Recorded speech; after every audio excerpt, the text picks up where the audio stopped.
What's going on, everybody? What's happening, Alec? Welcome. Oh, nothing much, brother. Just here for episode 21. What's going on with you, dude? Yes, sir. I haven't done this in a while, the whole 2-1, like back when we were on like 10 digits. Like now we're on 21. I got a haircut. That's a little bit new, so maybe some of the viewers may not recognize me. And I will say there's also one more new thing coming for Stephen, a new mark on his age. The man will be turning 27 years old as of tomorrow, February 19th. Same birthday as my mom. Are you my mom? I could be your mom. Maybe I am. But yeah, bro, thanks for that shout out. Yeah. So birthday weekend for me here. And other than that, man, life is good. And I feel like whenever I have more avenues outside of, Twitter and blockchain and everything, it just gives me more freedom and excitement to go online and create threads and all sorts of stuff. So, yeah, man, life is pretty good. What about you? Oh, man, same old, same old. I've actually been doing quite a bit of contracting work for the National Association of my organization. So that's been pretty cool. I've been traveling a decent amount, man. So I will not lie. Dude. That's kind of annoying, to be really honest. I haven't traveling takes a toll. Oh, holy shit, dude. I haven't had a good weekend at home for a minute. And this weekend I finally have that, but now my wife isn't here. So I'm just waiting for all those things to line up to where I can finally have a weekend. But other than that, man, life is good. Life is great. Well, shit. Thanks everybody for the comments on the last videos. The previous video we did was our most recent interview with Nils Wonley, CEO of Holoride. Alec, you gave an awesome introduction to Nils, and every time I watch it, I feel like I'm engaged to rewatch the interview as well. So huge thanks to Holoride for continuing to kind of pump out little videos from our interview. But yeah, how did you like the Holoride interview? How do you think it went, and were there any takeaways that you had? Man, I thought it was an awesome interview. I really enjoyed that one with Nils. Nils is a pretty chill guy, as you guys hopefully you've seen the podcast, as you can tell. Super down to earth, and he definitely got me excited about the Holoride product and what they're trying to do here. I mean, I guess I didn't fully realize that they were kind of like a branch off of Audi, legit. So that just gets me even more excited, because not only do you have a solid Web 2, or not just Web 2, just business foundation on the outside of Web 3, and they're cheering them on from the sidelines as they continue to develop in the Web3 world. I mean, that really gets me going, and it just helps me understand that this is a solid ass product and a solid project that they keep working on. How about you, man? Dude? It is cool too, because just to kind of quote Nils, he says that the RIDE token is a token for investors rather than traders. Completely aside from I'm going to buy this crypto token and I hope it increases in value, kind of just stepping aside of that, just Holoride is a really unique company, platform, experience, and I think that it's going to continue to grow, and I really do expect it, especially with that retrofit and the HTC Vive Flow, just how accessible they're making it to people.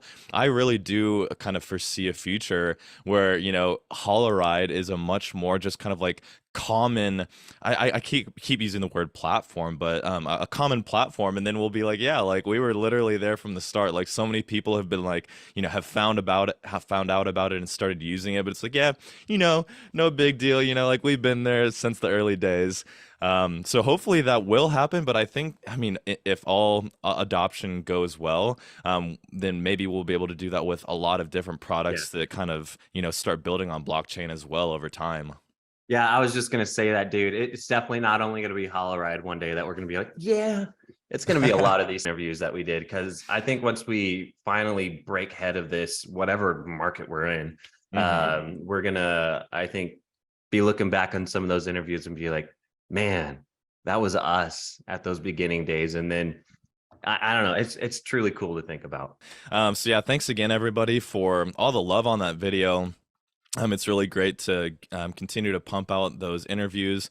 And then the last time, Alec, that I saw you on the formal podcast show, the following Monday, I had that chat with Beniamin live on Twitter.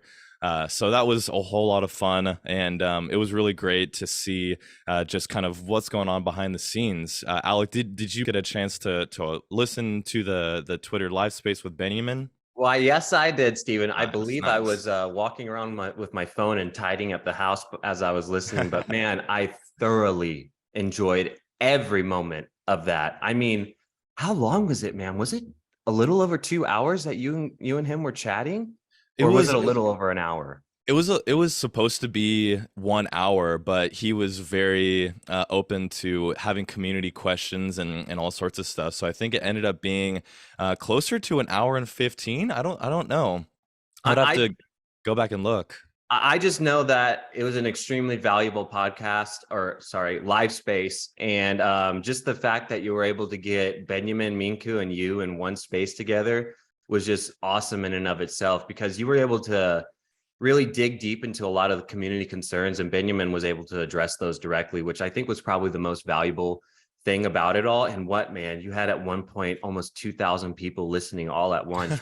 Fucking awesome, bro. Just congrats to you on that whole thing in general. Thank dude. you. I remember back at the last podcast, I was pretty hype about it happening in the future, and now it exceeded expectations, man.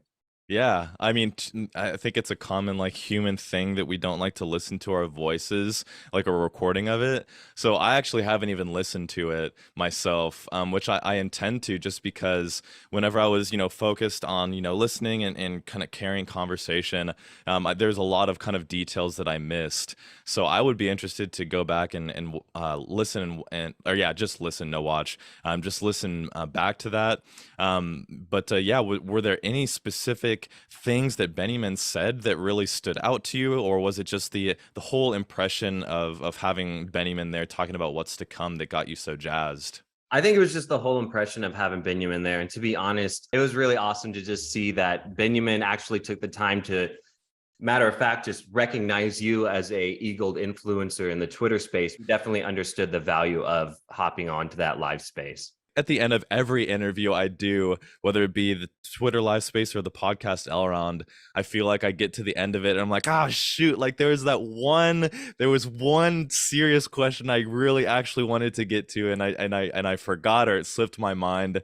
And it's just, the fleeting essence of interviewing somebody. It's like, as soon as it's done with, and hopefully you got done what needed to get done.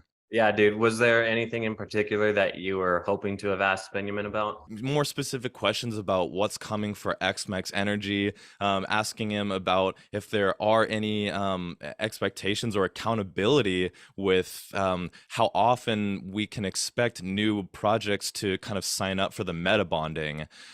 So, I mean, just a few different things that were really, I would say, especially geared towards getting more answers out of xMEX Energy and what's coming on X Exchange and so forth. So because that was just, I think that was a little bit too biased towards, my own vested interest. I think that's kind of why I just kind of like removed it from really the main list of questions. But rest assured, I'm still very curious about all those xMEX Energy questions and what could be coming. We'll be able to ask that eventually anyways. I really truly think once everything gets flushed out, we'll get the opportunity to get Beniamin on here and discuss the whole rebranding and just everything that has taken place since they've released all the projects. Super excited to eventually reach that day. Yes, sir. Yes, sir. But yeah, so looking forward to the episode. We've got a good one for you, with my primary topic being Ashswap, which the main net is in the middle of going live. A few different points I want to hit about that include DeFi, DEXs versus SEXs, CEX, not SEX, and then just kind of better understanding with the point of stable swaps. So I'm excited to talk about that. And then lastly, I'll cover the new MultiversX Wallet that was dropped just this past week. So definitely excited to get into those topics. Alec, what have you got for us this fine Saturday? Yes. So my major topic today, xExplorer. We had a rebranding of that. So I'm going to go into what's new on the xExplorer, what kind of new little pieces of data can you go ahead and visualize on the xExplorer, the new dashboard. There's a lot of cool new features, which I think really are more builder focused, but for the people who are just DeFi enthusiasts, I think this will still apply to you. And then for my minor topic today, I'll be going into xSpotlight. So that's the rebranding of inspire.art, and just going to go into a little bit of what that rebranding did and what's new on xSpotlight that people can look forward to. Good shit, man. Looking forward to that. And we'll probably get into it a little bit more. But with regard to xSpotlight, you mentioned how it used to be called Inspire Art. And that just, reminded me of just before MultiversX rebranded, just all the different names that we had for the different things. We had, Myar Exchange, and then we had Myar the phone wallet, and then we had Inspire Art, and we had the Myar Launchpad. So Myar was kind of a common theme, but altogether, I feel like you could look at the list of all the products that Elrond Network was building, and you may not even really know that it was all under the kind of the same umbrella. So as we, go as time passes, since the rebrand kind of went through, it definitely feels better and better to me. The more time passes, I mean, I think I kind of adopted the rebrand pretty quickly. But Alec, I guess just remind me and remind the audience what your thoughts were on the rebrand from Elrond to MultiversX, and if you can get into any negatives specifically, because it's good to talk about maybe the downsides if you have any. So let me speak on the positive side first of the rebrand. I think positively, I think they were at risk of possibly getting into some trouble with the token estate. So this definitely skirted that kind of issue, because I mean, they were taking names directly from Lord of the Rings. I mean, Myar is it doesn't matter. I won't go into that kind of. Well, somebody did send me some links. This is speculation, but I think that there was an active lawsuit. Like, I think that it was, I do believe that the rebrand was because of some sort of settlement, some sort of agreement. Somebody sent me some links to some legal website that I combed through, and I really couldn't quite read it. I mean, I'm not trained in that, but there was enough there to be like, like maybe there was actually something legal going on already in the process. But, okay, well, good to them on doing that. I think the name that they chose is definitely a catchy name. I think it's one that no matter where you are in Europe or America, I think multiverse, because English is such a popular language, will speak to many of the people looking for, I don't know, gems out there and all the shit coins, because we obviously consider MultiversX to be a gem. Anyways, but speaking to the negative parts, I kind of spoke on this a couple episodes back about just leaning real heavy into this multiverse, thing that's going on currently, because I know that I spoke about how Facebook was leaning into the metaverse thing and how that just wasn't doing great for their stocks and stuff. But I also don't see Beniamin putting every single ounce of money towards building a world that has no active users inside of it, like Mark Zuckerberg was doing, because that's not Beniamin's goal in the end. Beniamin's goal is to just create a whole new system revolving around MultiversX. So yeah, the rebrand I thought was a good idea. Save them some legal issues. I also think the name is a great name, but it's nice to see that we're not completely focused on the metaverse and whatever that is, building virtual worlds and stuff. It's more about connecting the things that already exist currently. And I'm really proud of the work that they're doing, because the rebrand of every single thing that they have as a project to X something, it makes so much sense from a brand perspective. Yeah, recently I heard somebody even kind of nitpick it down to the extent of how many syllables it has. And it's like, I don't know, like there are definitely pros and cons to the whole rebrand. But altogether, I mean, I think that the team absolutely spun it in just the absolutely best possible direction. You Yeah. know, taking this opportunity not only to rebrand each of the different products, which I think is really important, but also too, you know, of course, the rebranding includes, you know, this redesign. You know, the color scheme is now consistent with this, you know, just really black background with, I guess you just call that a teal, kind of this greenish bluish. I think it's a pretty unique color. I don't see that represented in any other crypto projects out there. But altogether, you know, we hear people a lot question when the marketing is going to come for Multiverse X. And I just think that it's really important to, again, emphasize that marketing is branding. You know, branding and marketing, they coexist together. So, you know, almost seeing this rebrand as a progress bar, it's like as they release these products, update the website and all these different products, you know, they're releasing the brand, and the brand is becoming the marketing. So it's like the marketing is kind of coming up and out of the rebrand in and of itself. Now, of course, people are referring to marketing or advertising, you know, formal kind of plans and execution with that regard, which, I mean, again, I mean, maybe I'm too lenient and too understanding of the team. I'm not really sure, and I'm curious. So I'll divert it to you as just a question. Like, how long, Alec? How many months or years would pass by until you are really just like, oh, like, I mean, kind of to play it out, like angry, like, why isn't Multiverse X actually marketing? Like, I mean, is it going to be you know, something that people only really get to that level if Multiverse X price doesn't grow, if we don't see adoption?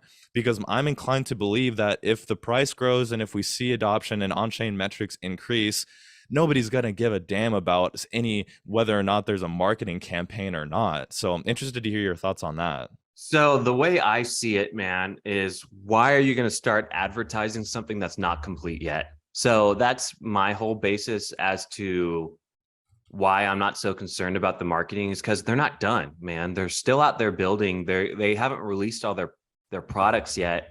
And I wouldn't want to be advertising something that people would hop on and be like, okay, and no, you want people to hop on and be like, holy shit, look at all these tools that are built, ready to go, and are seamless, not only in UX and UI, but just in total operation of these tools. So I'm just waiting on the team to finish developing all these products that they have slated. And then maybe then I will be like, okay, guys, you released everything. I think it's now time to start advertising these amazing things that you built to the broader community, to the global community. Absolutely, man.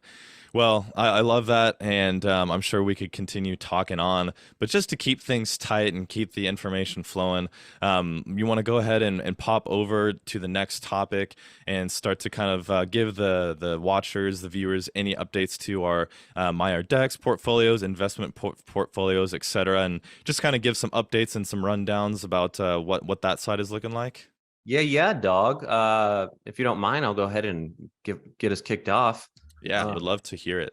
I haven't changed anything. MultiversX, everything's staying the same. Your boy is just continuing to go on, hop on X Exchange, claim my rewards, do what I need to do there. And usually, I'm more concerned with my staking. I make more on my staking than I do in X Exchange, and I'm actually pretty satisfied with the staking on the MyR app. I love it. I'm a big fan. I like seeing my dollar amount every time I pop it in to claim my rewards, and you best believe I reinvest every single cent. Nothing ever comes out of there. So when it comes to the crypto sphere, that's where your boy is at. Traditional markets haven't made much of a change. Stay in the course of my 401k.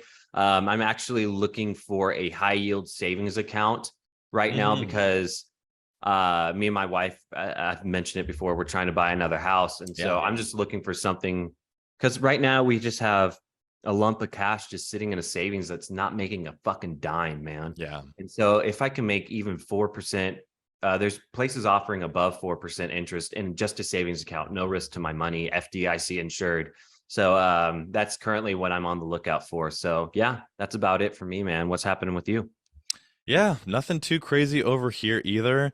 I have definitely been avoiding getting any more really too far into NFTs and stuff like that. I've talked in previous episodes how a year ago, just with all of the liquidity I came into from swapping my locked MEX to eGold, I just got a little bit trigger happy and over invested in NFTs altogether. So that, that's a lesson that's to learn.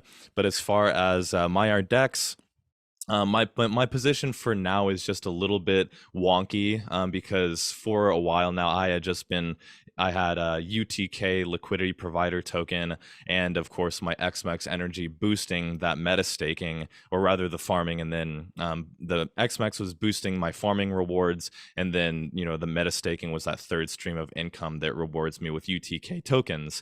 Yep, So yep. that's where I had been for a while, just consistently just reinvesting. Um, but we won't really get into it today. It's not one of our main topics. But ZoidPay, they continue to press on and make advancements with everything they've got going on their end. Specifically, the long-awaited Wand token with their Alchemy Lab is finally available. And the only way to get it for the time being is through providing liquidity on MyR Exchange. Damn it, X Exchange, not my Exchange. But so that was really cool to see. That ZoidPay is incentivizing liquidity providers on X Exchange, and that's especially compelling because they didn't create their own platform for liquidity. They have their shopping pools and this Wand token that will fuel their DeFi initiatives. But by directing the attention on X Exchange and using the LPs on X Exchange to reward people, that's adding value to the DEX, to X Exchange, of course, and inadvertently, therefore, adding value to eGold and MEX as well. All of those transactions happening help to burn MEX, as well as the fees go back into the pockets of all of the XMEX holders. So for the first 30 days, I was just going to start off, and I've got a Zoidster NFT that's boosting my liquidity provider token for ZPay, and that is earning me some Wand token. I haven't really thought too far in advance how long I will keep that liquidity there. I think I need to do a little bit more diving into the Wand token to really understand what value I might be earning myself through this position in Wand. Because I'll be honest, right now, without the liquidity providing on UTK, because I broke down that LP and I've been using it on ZoidPay, I definitely miss, even though the rewards we get from providing liquidity on the DEX are in fully energized or locked for 4 years MEX, it's still, I think, is really valuable. And it's fun, of course, to stack those rewards through the liquidity mining. So I don't have any LP positions right now other than ZPay, but ZPay is earning me Wand, so I'm not even earning any more XMEX right now. Yeah, man, that's pretty much it. My XMEX energy is locked in for 4 years. I'm reminded as I'm talking this that I need to go back on, and I mean, I don't know. I think that just I'm a bit of a sellout at this point. I'm just every month you have the ability to relock your XMEX for an kind of extend it another month, so you can perpetually lock your XMEX for 4 years, thus increasing your energy. Since each MEX loses 1 point of energy per day, by maximizing those that locking, you're going to maximize all of the boosted rewards as well as your meta bonding yield as well. So I don't know, man. I mean, I'm a bit of a sellout. My XMEX is locked. And the one caveat of locking it for 4 years is that if the price of MEX from a dollar perspective rises, 2x, 5x, 10x or more, you know, the silver lining of that removing the discharge fee is that, well, I mean, if price of MEX increases 80% from here, then that will mitigate some of the losses from if I should need to liquidate any amount of my XMEX energy. But the whole goal for me was that my liquidity position, my cash, will never be depleted, and this is, we'll see how the bear market or the bull market progresses. But I tried to balance my portfolio in such a way that my liquidity, as the markets turn around and start to grow, will really start to flourish, will really start to grow in such a way that hopefully, this is the risk that I took. Hopefully I will never ever have to sell a single MEX. So that'll definitely be a conversation that we'll continue to keep tabs on.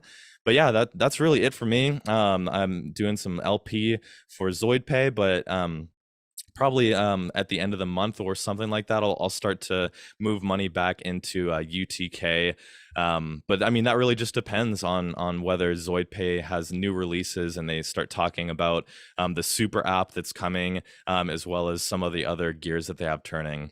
But that was a bit long-winded as per usual. But I'm long-winded because I think all of these things are exciting, and DeFi is what brought me to crypto in the first place. So naturally, that's low key, like probably like my most the topic that I get most excited about when it comes to crypto.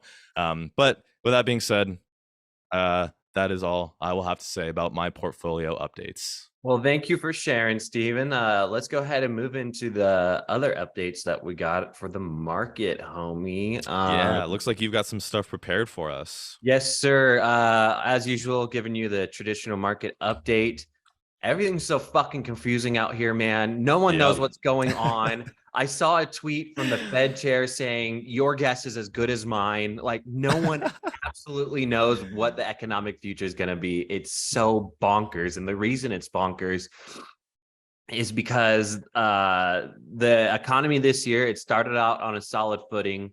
January had it had unexpected consumer strength, a tight labor market, and persistent inflation challenge to the Fed's interest rates hikes.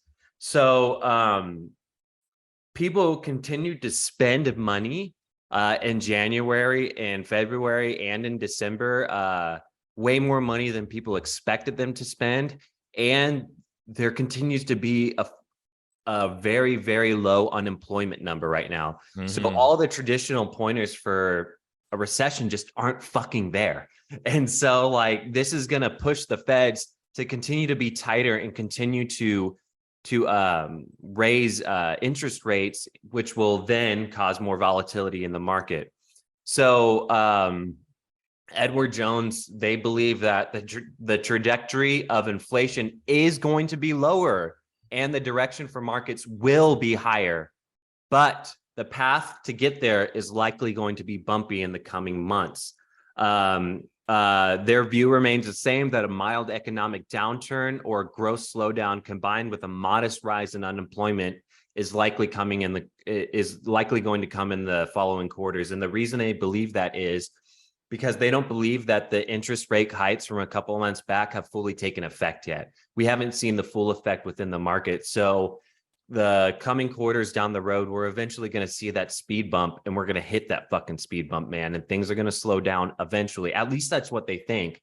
Because really, this is like unprecedented. Like usually when the Feds raise their rates, things fucking slow down, but they're just not slowing. And another reason for things maybe not slowing, because people on Social Security or people who get any federal government benefits like that, they got a huge raise, like an 8% raise to match inflation. So, and also when you think about it, there wasn't a lot of spending last year around this time. So maybe they think that people are coming out and feeling a little bit more comfortable about spending their money because things felt a little better. But I think we're going to see here in the next couple of months, anyone's guess is good because no one knows what the fuck is going on. Yeah, as you were talking there, it's like I try to keep my finger on the pulse of traditional markets at least a little bit, and it's just questioning with all of this confusion, why are some of the market responses not really aligning with what's expected in terms of the Fed announcing the monetary policy adjustments as well as the report on inflation? And I mean, at this point, it's like, well, I mean, I guess the only rational, but at the same time irrational conclusion could be that perhaps that people maybe were too fearful and sold, got out of the markets to such a high extent that all these months later, even though these numbers should send the market into a downward trend, it's like, well, maybe it's messed up because of the prior price action. Maybe people do have a surprising amount of kind of dry capital or just breathing space in their portfolios to almost, I don't know, be willing to take more risk and play the numbers almost like, in reverse. Yeah, it's all very strange right now, man. I like to also believe that people do have a little bit more cash on hand than the feds think about, especially when it comes to, I don't know, people that are maybe just a little bit older than you and I, who were established in the job market before things got wonky. They were able to set up a good foundation for themselves, and I like to think that people are more in tune to the market nowadays too, and are constantly looking out as to what's coming over the horizon. So I don't know, in combination with the everyone having a job and everyone having constant cash inflow, like, inflation has been kind of a bitch, but at the same time, a lot of people have gotten raises to hopefully counteract that inflation so they can continue to spend money, but people are continuing to be cautious as well. So we'll fucking see, man. I don't want a recession as much as the next guy, but damn, prices need to go down when it comes to a lot of our goods and services. Yeah, and it's a tricky discussion as well, and I may have alluded to it many times before, but I've found so much value in blockchain because I compared it to kind of the whole traditional markets, and I don't call myself like a conspiracy theorist or anything like that, but back in 2017, 2018, like I just foresaw the chance that maybe in the future, traditional markets will get rocky. There will be recessions, inflation will get worse, and maybe in a far future, or maybe not so far away, maybe fiat currency might actually collapse to some degree. So I mean, I don't want to present that in such a way that makes it appear as though that is really what I think will happen, even though like low key, like that is almost what I believe. So it's like, as much as I don't want a recession, as much as I don't want all of this economic turmoil, looking and observing the crypto market, single out the crypto market and look at all of the garbage that was weeded out of the crypto market over the past year, whether it be your FTX, your Luna, your insolvencies. I've literally lost track of all of these different corporations and entities that were weeded out during this bear market. So shifting that concept of downtrends and bear markets weed out the bad players, like, I don't know, man, like maybe slash what if, like if that was to happen like it did in 2008, that weeded out the bad players. And even looking at COVID-19, not to say that airlines were using malpractice, but their cash flow, their balance of their own economies was clearly out of whack. It really depended on certain things to keep that metaphorical volleyball up and floating around. So I'm just, I'm curious and holding my breath slightly, watching the traditional markets, wondering if in a similar fashion, the crypto market moves fast and quickly weeded out all of these insolvencies and fraudulent entities, if that domino started to fall in the traditional realms, like just all the wreckage that it would cause. And at the end of all of that, I still personally would feel most safe, most confident with my value kind of stored on the blockchain. So I don't want recession. I don't want, depression. My parents have a lot of their money, and my friends and family, everyone has their money in traditional markets. So if something like the traditional markets really went haywire, just the implications would be just like the epitome of the unknown, like just real world experiment, like let's go, like Great Depression in year 2023, like good luck everybody. I think we'd have a lot more things to worry about that if that happened, though. Also, I just wanted to point out, I thought this was funny because I was thinking about this before the podcast. I noticed there were no crypto ads this year in the Super Bowl. Yeah. Not a single fucking one. I saw some people tweet about that, and it made me think that maybe like the NFL or whatever the network was, maybe they said no to all crypto ads. Because I mean, before the Super Bowl even happened, this Twitter account of mine was talking about how the Super Bowl won't have crypto ads, and I'm not sure if that was just kind of like a poking fun at all of the crypto ads that were last year, and how like it's just funny how some of those companies are just like not around, and like some of the celebrities that are endorsed, they're in like the middle of lawsuits and stuff like that. It's like, yeah, let's just skip all the crypto ads for this Super Bowl. Yeah, and I think probably a big part of it is that celebrity endorsement stuff. You can't get celebrities to really endorse this stuff anymore without getting sued, So why even fucking take the risk? Yeah, it's wild, dog. Yeah, and I don't know if that's even a good sign. I mean, looking at precedent, not to say that this is a hard and fast rule by any means, but the two indicators for fraud and just insolvency have essentially been like venture capitalists and like celebrity endorsements. It's like, I mean, people say Elrond needs more marketing, needs more VC interest, et cetera, but it's like, I don't know, like I'm satisfied. I'm happy with Elrond, MultiversX just doing their thing, focusing on pumping out all these beautiful products, updates, and I mean, I'm still in the camp that, especially once all of these, all this whole rebrand is done with, dude, like I'm telling you, Alec, and I'm telling the audience that I'm going to go crazy with like creating content on how to get involved, how these different things, interact, and just like how to freaking immerse yourself. Because once this rebrand is done and all of this is tightly knit and it all really makes sense, it's going to be really easy to share this with friends and family and to make content with it. I'll leave it at that, and we can press on into any other. Well, I guess that's a decent segue into any MultiversX ecosystem at a glance pieces that maybe came to the top of our lists over the past 3 or 4 weeks.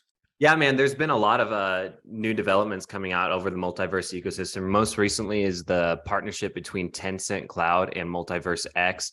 Tencent Cloud is a cloud computing company. So I think MultiversX will be leveraging them for scalability.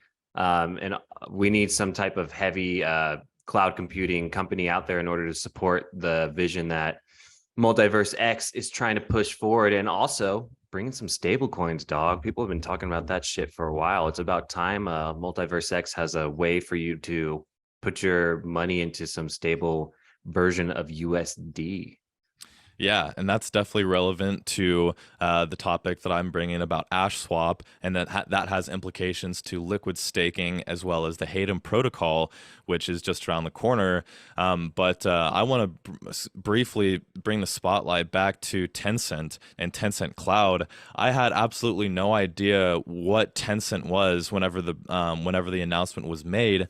But Tencent Cloud is a massive Chinese or rather just Tencent is a massive company that does anything from online merchandising and selling, and they also have this Chinese messaging app WeChat, which is apparently massive. Yep. I didn't know any of these things, and just to briefly kind of breezing over some information, I learned that Tencent, the company behind Tencent Cloud, announced in 2020 that it would be investing the equivalent of $70 billion over the next 5 years in various emerging technologies, including cloud computing and blockchain. And you know, and then this week they released a strategic partnership with MultiversX, and then pure speculation.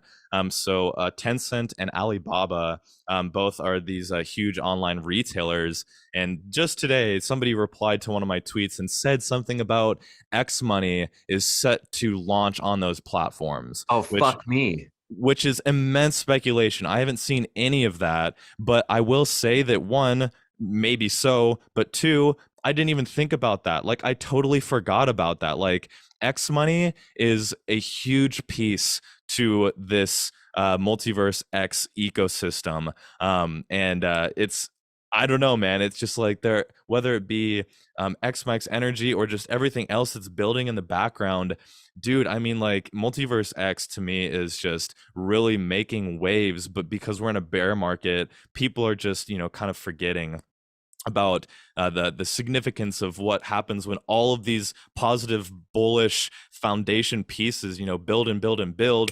And then, you know, there's going to, like, the other day when they released the Tencent announcement, like, the price grew like 10% and everybody was like, oh, it's because of Tencent. It's like, well, that was maybe a catalyst, but look at everything that has been building over the past, not even just year, but 2 years, but since the start. It's like, no, eGold is a very good place to be, and this ecosystem is really going to swell. Yeah, dude. I think the Tencent thing, I didn't even consider X Money. I mean, it's quite a robust system that can be used literally anywhere, and they say it can be implemented anywhere in a matter of minutes. So, like, to tap in to that, China is the second largest GDP, right behind the USA. Like, to tap into that kind of large market like that, man, fucking phenomenal. Yeah, dude, it's really exciting. And you know, kind of just like relative to this episode, I'm really excited to hear what you like about the new Explorer, and then I'm just looking forward to sharing a few pieces about the wallet. But the reason I bring that up is because those two items weren't incredible products. You know, they weren't life changing, but they still add up to the bullish case of the significance of the rebrand. And I'll leave it at that because I'll save some more commentary until after we wrap up with that. But yeah, altogether, the Tencent Cloud partnership was really awesome to see. And then the top 3 stable coins are now available on the Astra portal, soon to be MultiversX bridges next month, which include the USDT and BUSD bridges. So that's exciting to see that. And with the Ashswap going live, that gives people opportunity to bring more capital into the space. So I'm excited to see that. And then in terms of just MultiversX ecosystem, the new website continues to have some new areas added to it that I think are pretty exciting, that just give people who are interested in diving more. There's a builders page within the new website. There's a new releases page, and then a place to report security. So just like little things that I feel like the Elrond network kind of skipped over, but now with this rebrand, they're taking it as an opportunity to remind everybody, like, yeah, we noticed, we saw these things could be improved, and now we're implementing them along with this rebrand. So yeah, man, what else can I say? Pretty excited about just the gradual growth, the non-hype behind what's happening with MultiversX. I think now's a great time to be accumulating, but you know, I'm a perma bull, and any day is a good day to accumulate eGold, in my opinion. Yes, sir. Yes, sir. Well, you mentioned Ashswap earlier in this, Steven. You want to go ahead and get into your major topic, homie, concerning the Ashswap ecosystem? Hell yeah, dude. Yeah, so Ashswap is in the middle of its mainnet launch. So they've been doing DevNet and making sure all of the ducks are in a row, per se. And I think that the Ashswap is going to be much bigger and much more important than perhaps people maybe realize right now. So just kind of at a high level, what is Ashswap? Ashswap it's just a DEX. It's just another decentralized exchange. So of course, there are positive implications with MultiversX has another DEX. But then if the follow-up question is, what's the value of holding a stable coin, and what's the point of swapping stable coins, etc. So some of these things I think will be better explained once they're actually in process, once these DeFi initiatives such as liquid staking and so forth really start to, once those gears really start to turn. But the main problem that Ashswap is solving has to do with the issue of slippage. So one, just very simply, Alec, you're probably aware, many viewers are probably aware of the benefit of holding stables. Stablecoin is exactly as it sounds. It is a coin that is stable. It is pegged to the US dollar, and it's a safe place for investors to put their funds in order to capture profits or perhaps shield their investment portfolio from volatility. Obviously, probably downside volatility in the market. So holding stables, it's pretty obvious. It's a stable place to hold, and it doesn't require all of the hoops to jump through as a true fiat currency. So stable coins are not fiat; they're just pegged to fiat. So that's another reminder that just because you hold USDT or something, it's not truly cash. So just keep that in mind whenever it comes to managing your risk. But yeah, so as we saw with Ashswap this past week, the new stables were added to the Ad Astra portal, and I thought it was a cool piece to note that the minimum bridging has been reduced to just $10, and there are even some perks. You can earn some e-gold if you transfer enough of these tokens over the bridge.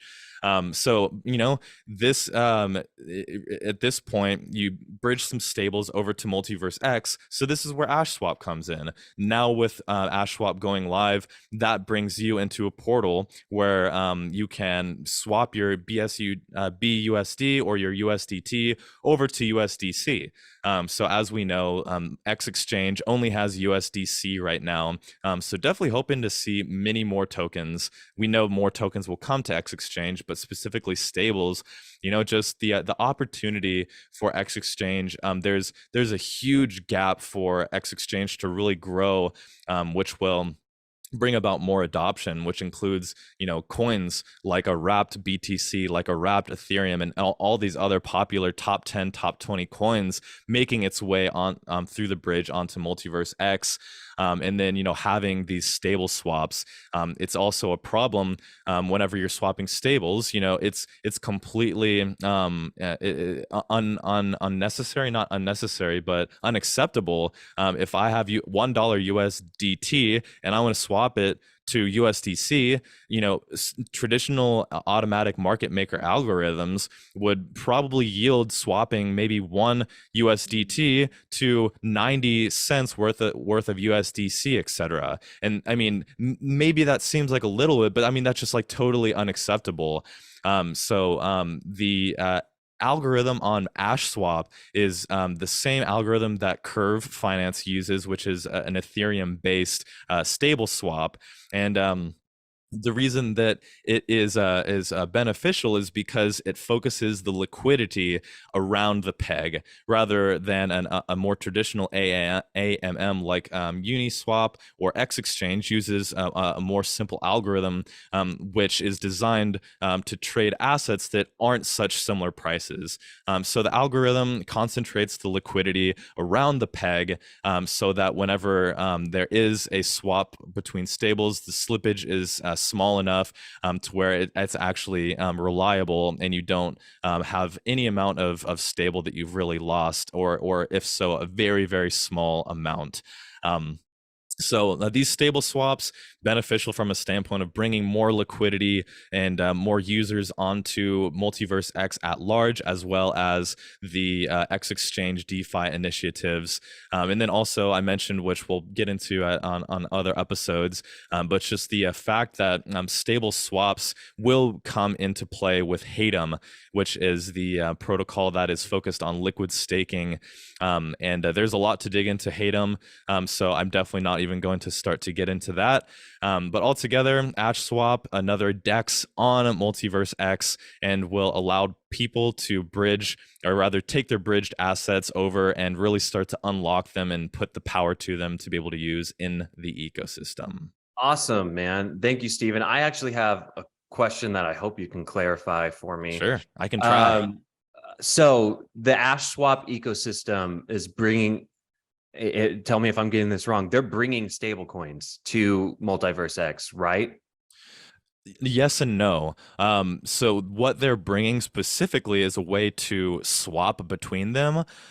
So the wrapped stable coins are just a token. They're just a token that they're created, and they create a smart contract within the MultiversX blockchain. So I guess the hopefully this answers the question, because without Ashswap, you can bridge your BUSD over to MultiversX, but without Ashswap, you literally just have a MultiversX BUSD sitting in your wallet, but there's no DEX to swap it. It's not on X Exchange, it's not anywhere else. So it's like, well, great, I bridged over my BUSD, but I still don't have access to X Exchange or otherwise, because again, that asset is not on X Exchange. Okay. So, well, we hope to see those assets start to show up on X Exchange and so forth. But for now, the bridge brings the assets over, and then Ashswap actually allows you to swap those bridged assets and kind of, unlock them, open the floodgates into the other more important assets, such as Ash tokens, such as eGold, and such as USDC, which, as we know, is on X Exchange right now. So does that make more sense? Yeah. So I think my point of confusion is, how is this different from then eGold bringing stable coins to the DEX? It really just has to do with specifically the stable swap. So the stable swap is beneficial for some people. I don't really use stables too much, but the question is, why is it beneficial for? Or how is it any different than the eGold team bringing stable coins? Because Ashswap is bringing a way for you to swap your stable coins. So yeah, I mean, MultiversX, these stables are on MultiversX. Like that is I guess your confusion shouldn't be confusion, because you're right. Like, these stables are on MultiversX now, and they can be here completely without Ashswap, but without a decentralized exchange to swap these stables, all they can do is exist within your wallet, and there's no liquidity pools to swap them.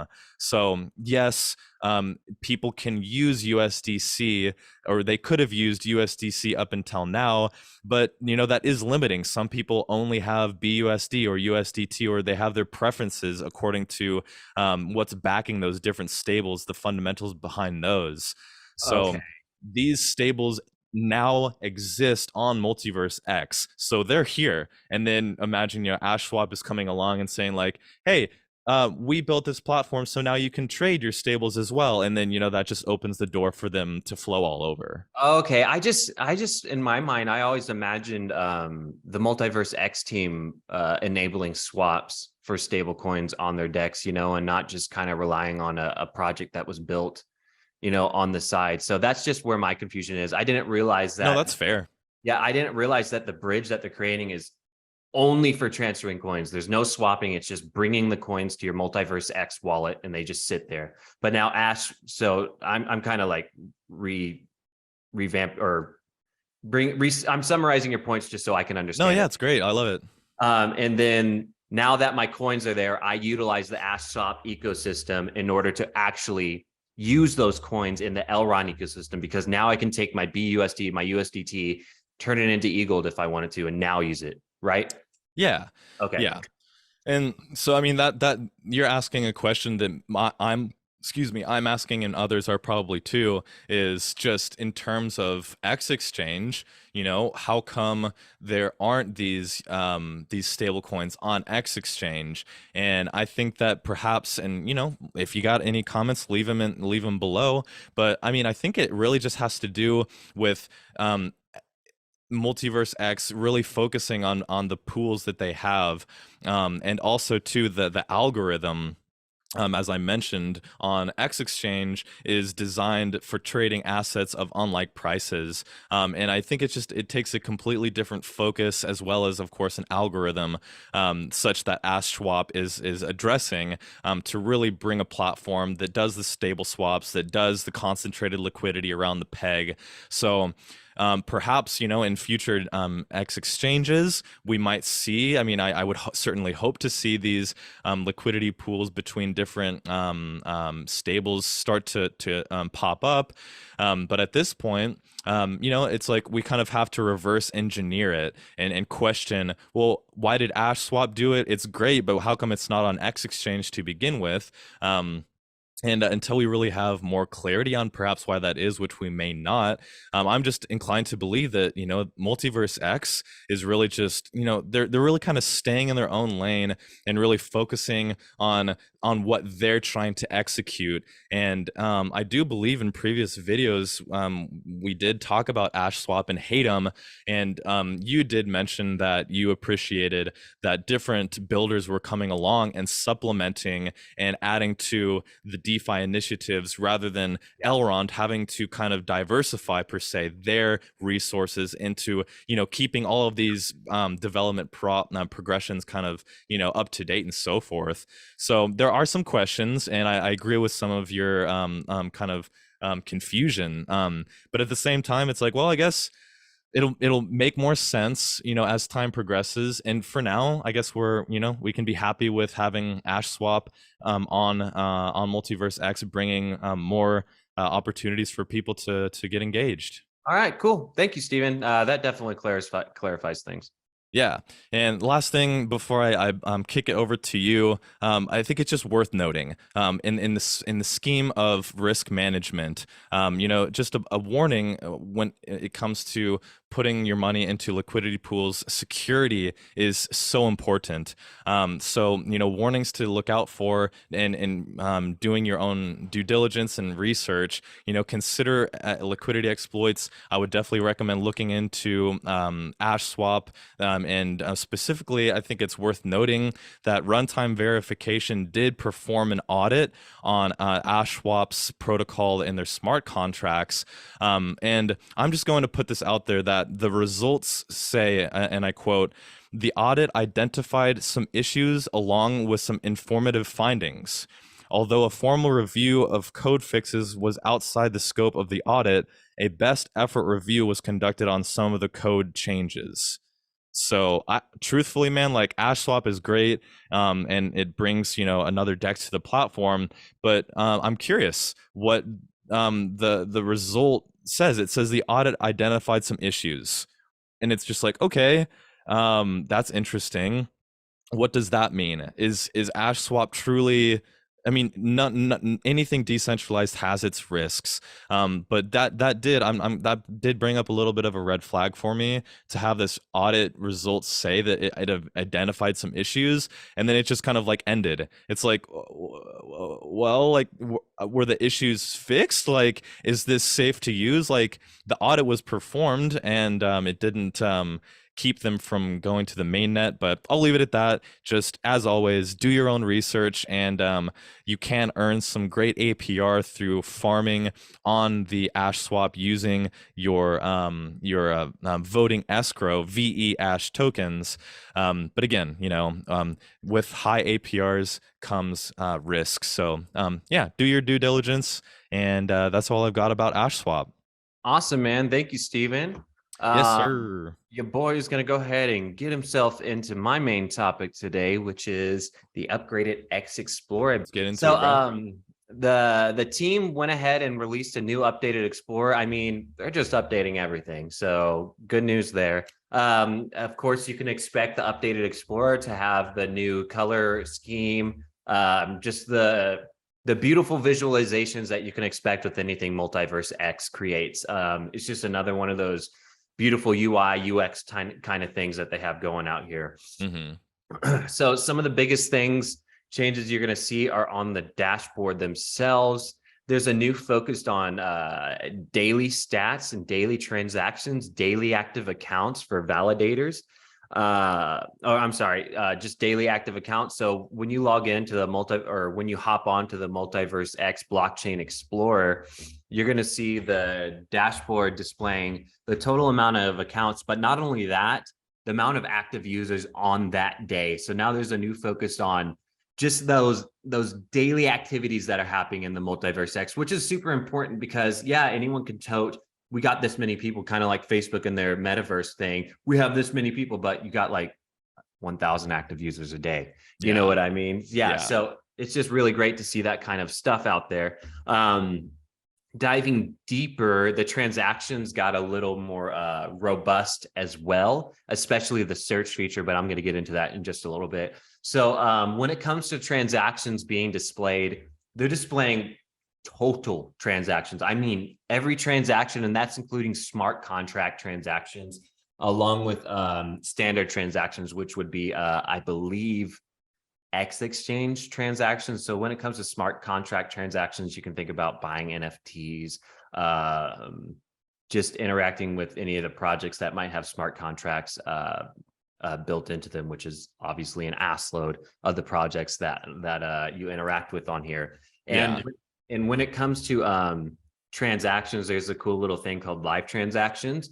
And now it has filters for you to filter through and search these transactions. You can even go back to the very first transaction ever on the Elrond ecosystem. I mean, you can, like, it's super robust. At least me personally, I don't see myself using this a lot because I'm not a builder. I'm not someone who's out there really diving into those type of statistics right there. Yeah.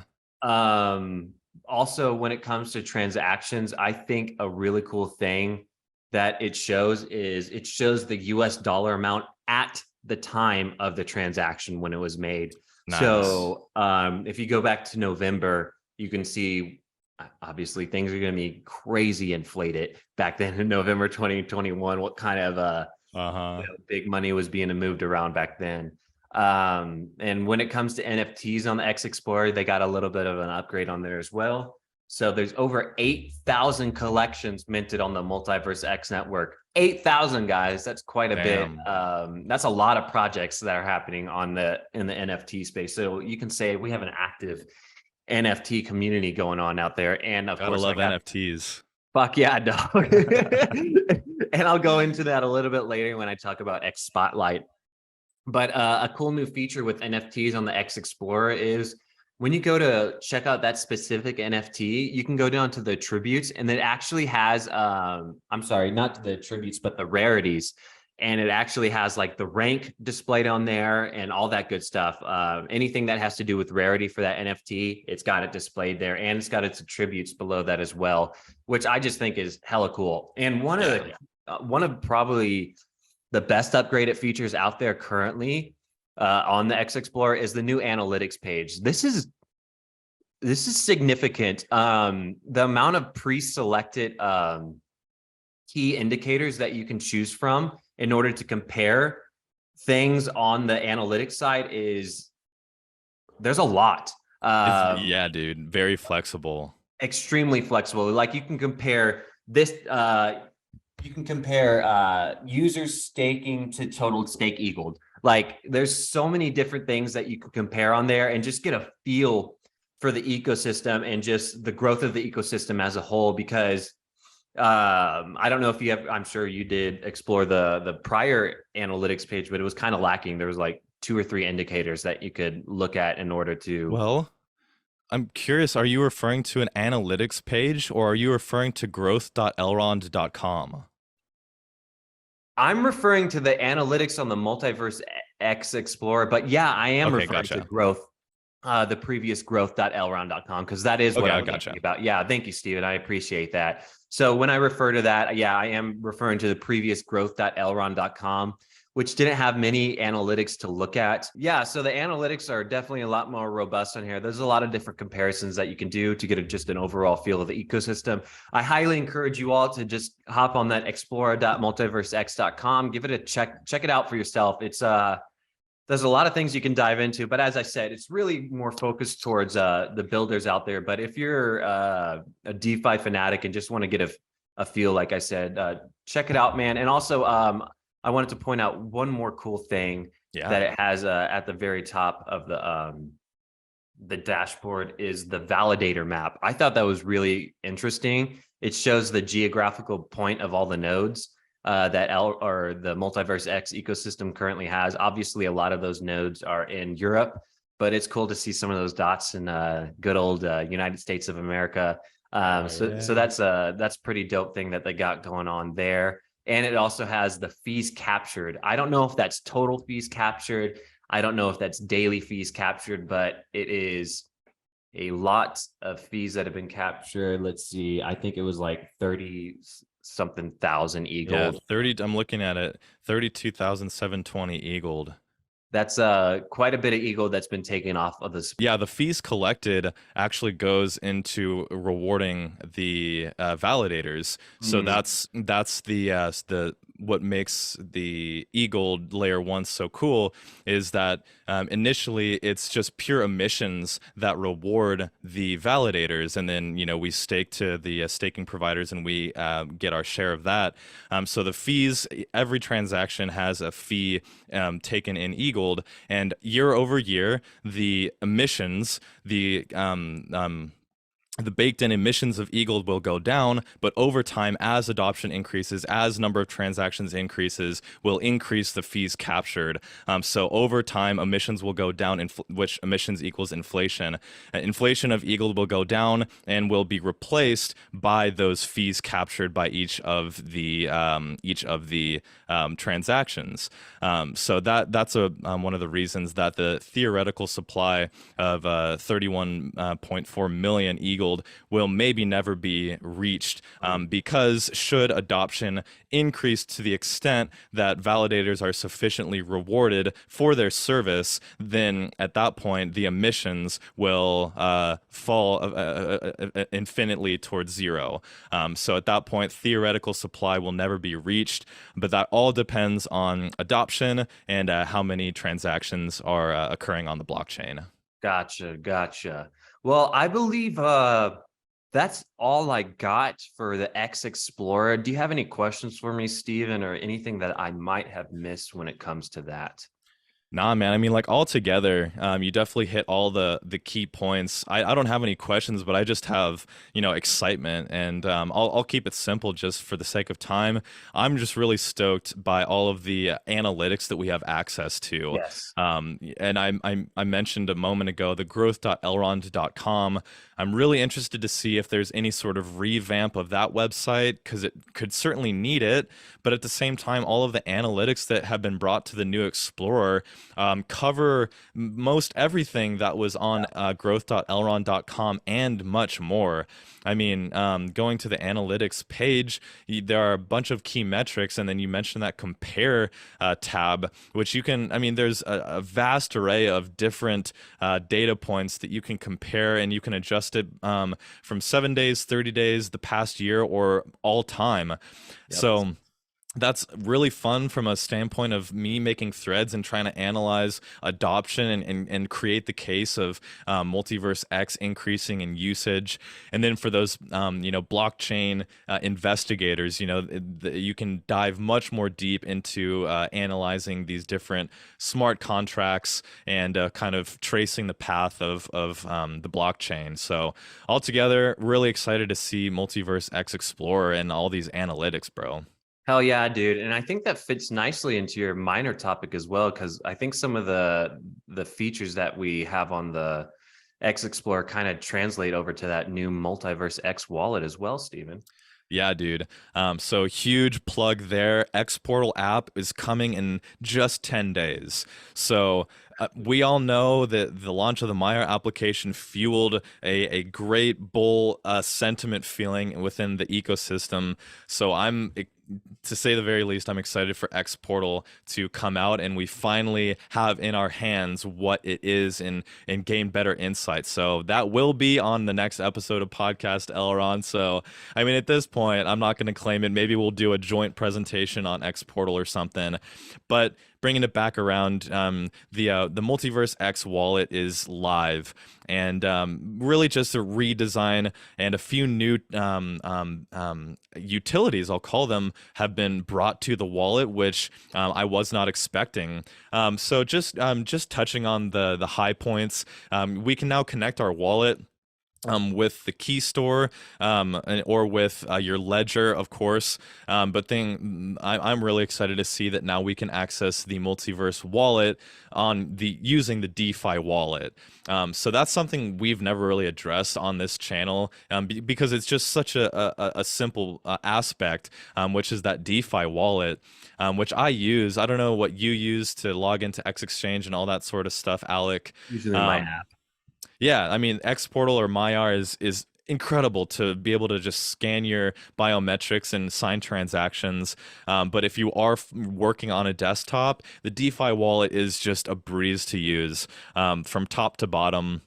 So I'm really excited to see that the ability to connect your wallet through the DeFi wallet is now available. Really bolsters the seamless flow. If you've got your wallet open in one tab, X Exchange, maybe an NFT marketplace, it's just right there. Everything is really just at your fingertips.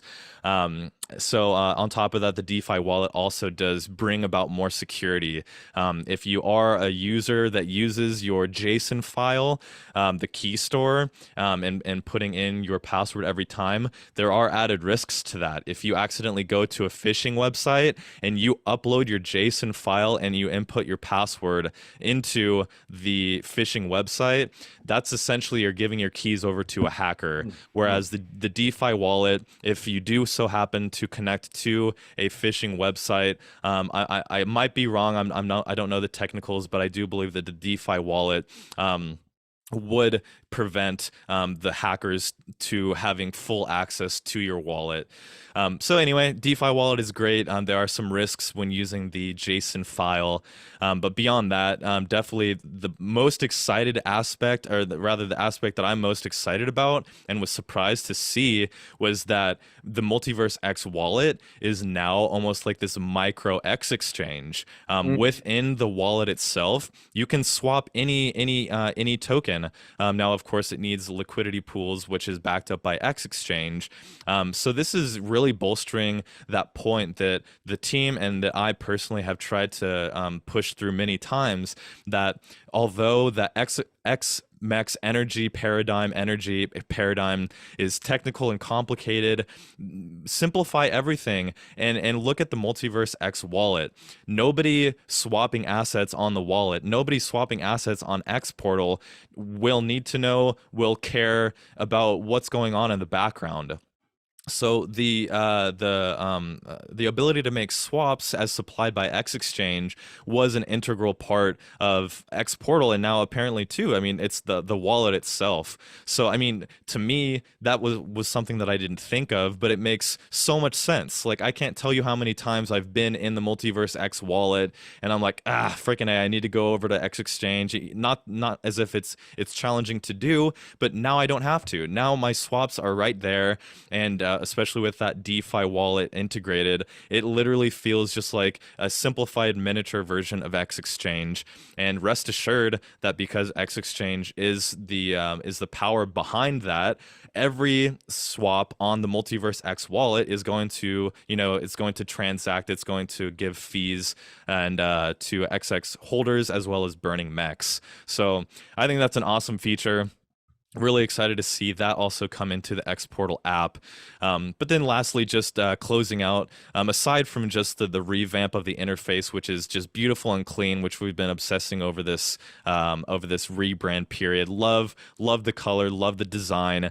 And then lastly, NFTs got a little bit of love on the MultiversX wallet. You can search through collections, and really that's it. NFTs exist on the Multiverse wallet, but I will say, team, if you're listening, it would be great to see a little bit more flexibility whenever you are looking at your NFTs. If you have 10 NFTs, it might be all you need, but if you start to get into the triple digits, it would be great to see opportunities to organize your collections, or have just a different approach of kind of organizing them and viewing them, even to the extent of like third-party applications, websites like Wallet FP gives you information on the floor prices of your NFTs and so forth. So it's good to see that NFTs have got some love on the new wallet as well. But I will say that there's still some room for improvement to really make it feel as though NFTs are really seamlessly integrated and really all a part of the ecosystem.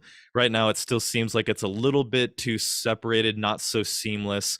So I'm looking forward to further integration with NFTs. But yeah, that's all I've got to say. I totally agree that the MultiversX Wallet and the Explorer really kind of fit hand in hand there. And maybe that's just because of the rebrand, and now they both look like they're part of the same product suite. So maybe that's a psychological element that's going on there, but nonetheless, the new wallet is live, the new Explorer is live, and these are great and integral pieces to just having a blockchain that people are excited about adopting and using. So that's what I got for that.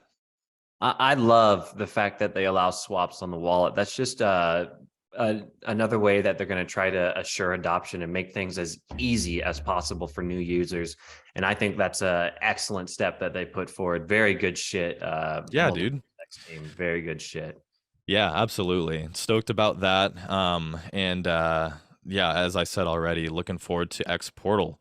But pushing right along here, I think, Alec, you're coming in hot with our final topic for today's episode.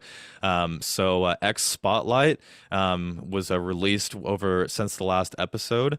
And as you mentioned already, it was a bit of an upgrade to the inspired.art. So without further ado, Alec, give us the lowdown on xSpotlight. Yes, sir. Yes, sir. Kind of breaching off of that, your little thing about NFTs there, and kind of just giving them some more, I don't know, focus on the wallet. Well, they're definitely giving them some more focus outside of the wallet too with this xSpotlight. So this xSpotlight is a hugely community-focused tool that has been released by the MultiversX team. And Beniamin goes on to say that this is a beacon of light for creators, a space for exploration and experimentation on MultiversX.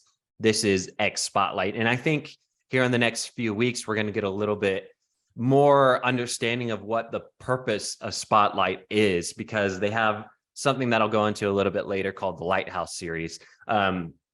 Anyway, so xSpotlight, as Steven said, is a rebranding of Inspire.art, which is basically an NFT aggregate, but it also has some kind of social features that are there. If you're logged into xSpotlight, you're able to go to something called Feed, and you're able to follow some of your favorite artists, such as NoGen and the dudes behind Elrond Apes, and any of those bigger projects that not even big projects, it could be small projects that are on any of the NFT marketplaces.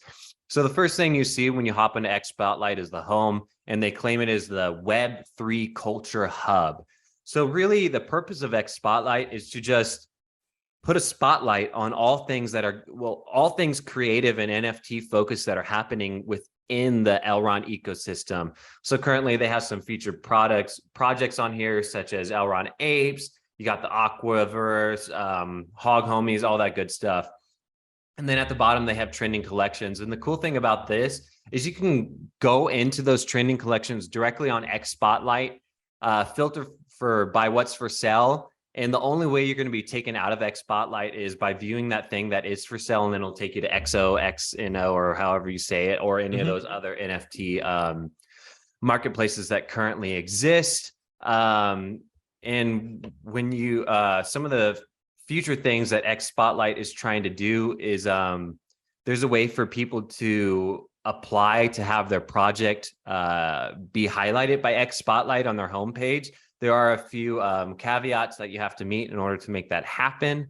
Some other things that xSpotlight has brought that is an upgrade from Inspire.art is a refined explore section and enhanced aggregation and curation. So just the aggregation itself is just better. I don't know if you had a chance to look at Inspire.art. It felt a little clunky. I think this is a little bit more cleaned up.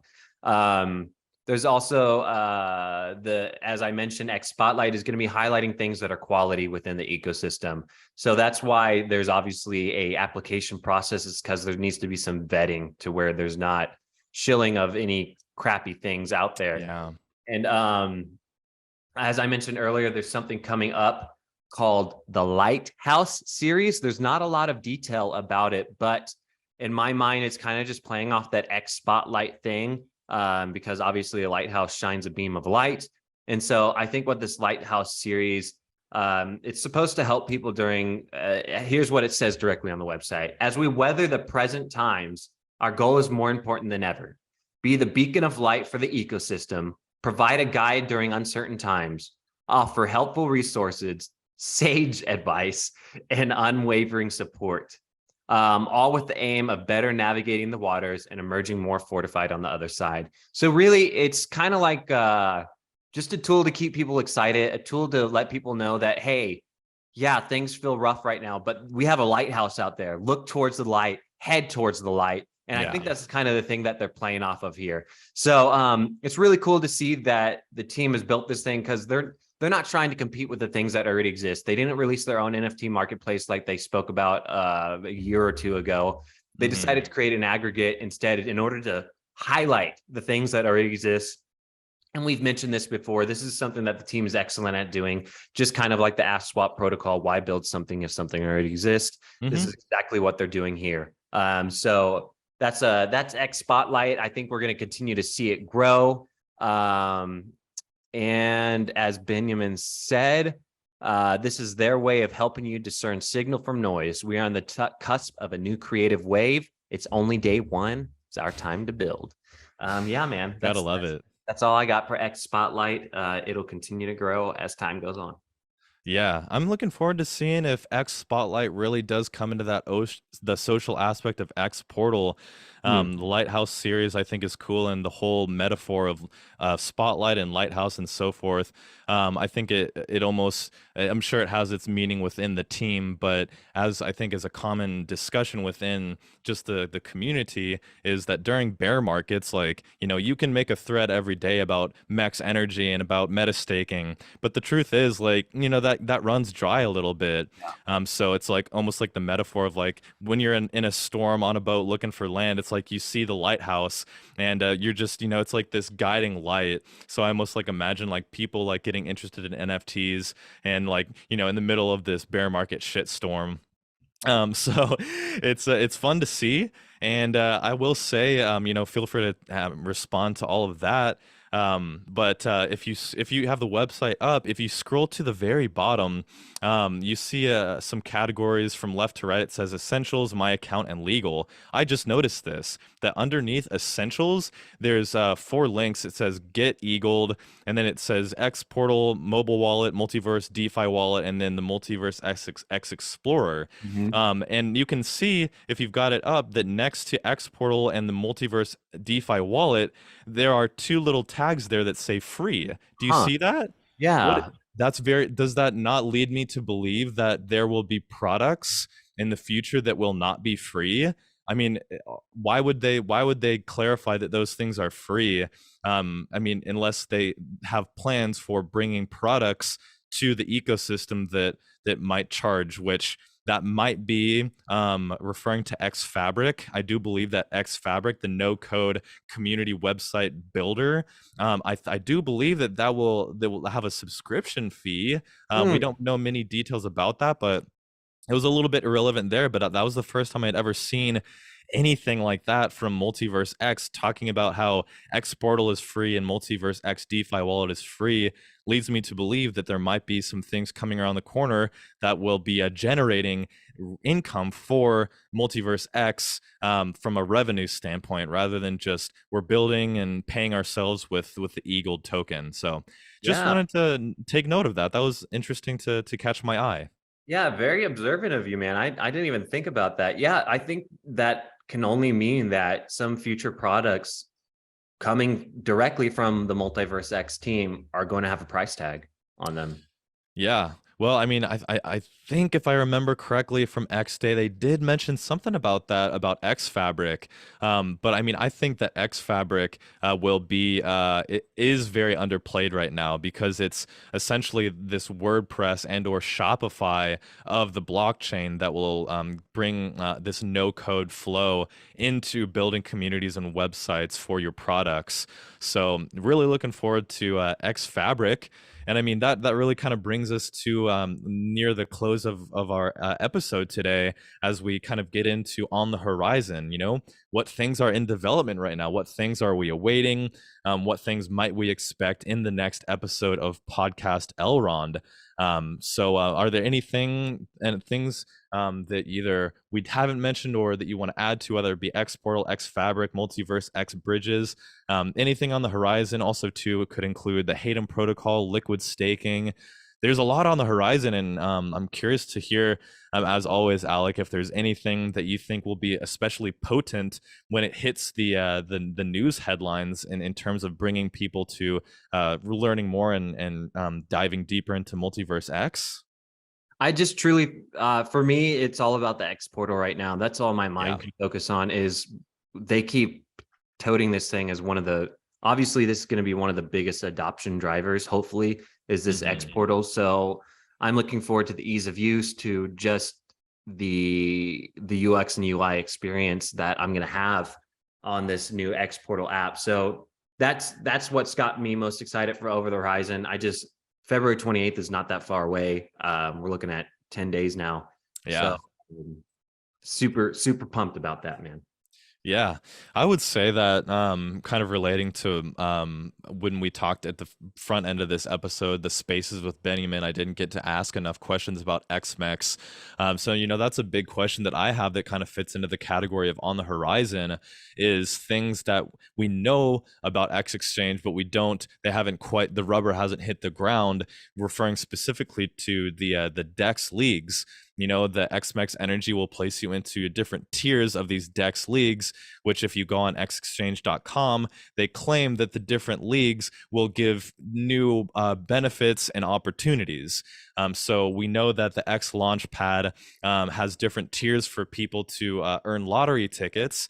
But I'm inclined to believe that the DEX leagues, they have more to it. They have more of this gamification competition element that will hopefully truly bring tangible benefits to each of these new tiers within the DEX that will spur about competition, will spur about demand for the MEX token, which of course will add value to or underlying XMEX energy.